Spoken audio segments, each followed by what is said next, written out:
осындай интервьюді беріп қойған үшін шын жүректен басымды иіп кешірім сұраймын баршаларыңыздан, және де Айдадан, және де Айданың ата-анасынан шын жүректен кешірім сұраймын. Және де Айданы осы уақытқа дейін мен боқтағанымды, және де жаңағыдай қолынан ұстап отыр деп жұлқылап, физически қалай айтсам екен, ұрмасам да сөйтіп жұлқығаным үшін шын жүректен кешірім сұраймын, басымды иіп тұрып. Және де интервьюда айтылған қойныңда жатқан қатыныңа сенбе деген сөзім үшін шын жүректен кешірім сұраймын. Себебі ол сөз енді Қырғызстанда бар ма жоқ па білмеймін, бірақ та бізде Қазақстанда қолданылатын бір мақалдардың бірі деп айтсам болады.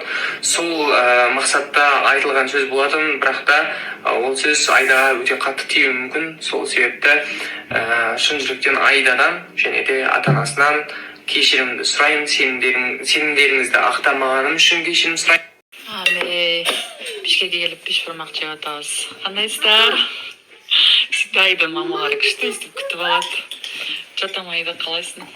Өстіп бізде утро бешбармақпен басталып жатыр. Бай. Чоң рахмат. Обед утро деп қойсайшы. Мен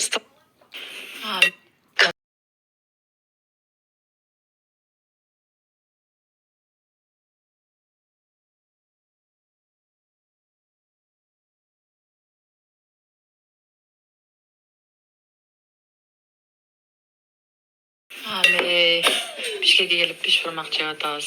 Қандайсыздар? Всегда Айда мамалары күшті өстіп күтіп алады. Жатам Айда, қалайсың? Өстіп бізде утро бешбармақпен басталып жатыр. Бай. Чоң рахмат. Обед утро деп қойсайшы. мен